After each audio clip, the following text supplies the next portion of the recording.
തമിഴ്നാട് തേനിയിൽ കുറഞ്ഞ വിലയ്ക്ക് സ്ഥലം വാങ്ങി നൽകാമെന്ന് വിശ്വസിപ്പിച്ച മലയാളിയിൽ നിന്ന് പണം തട്ടിയെടുത്ത 7 പേർ ഗുഡല്ലൂർ പോലീസ് പിടിയിൽ. ആലപ്പുഴ സ്വദേശികളിൽ നിന്നാണ് പണവും കാറും തട്ടിയെടുത്തത്.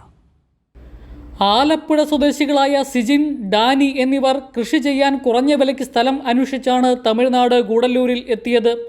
ഗൂഡല്ലൂർ സ്വദേശി മരുതുപ്പാണ്ടിയും സുഹൃത്തുക്കളും സ്ഥലം വാങ്ങി നൽകാമെന്ന് പറഞ്ഞ് ഇവരെ തമ്മനംപെട്ടിയിൽ എത്തിച്ചു. പ്രദേശത്തെ തോട്ടവും വീടും കാണിച്ചു. പിന്നാലെ ഇവരെ വീടിനുള്ളിൽ ബന്ദിയാക്കി. 3 ലക്ഷം രൂപ നൽകിയാൽ മാത്രമേ വിട്ടയക്കുകയുള്ളൂ എന്ന് ഭീഷണിപ്പെടുത്തുകയായിരുന്നു. പണം നൽകാൻ തയ്യാറാകാതെ വന്നതിനെ തുടർന്ന് ആലപ്പുഴ സ്വദേശികളെ ക്രൂരമായി മർദ്ദിക്കുകയും കയ്യിലുണ്ടായിരുന്ന 5000 രൂപയും ബാങ്ക് അക്കൗണ്ടിലുണ്ടായിരുന്ന 80,000 രൂപയും തട്ടിയെടുക്കുകയും ചെയ്തു. ഇവർ വന്ന കാറും മൊബൈൽ ഫോണും കൈക്കലാക്കിയ ശേഷം ഇരുവരെയും പെരുവഴിയിൽ ഇറക്കി വിടുകയായിരുന്നു.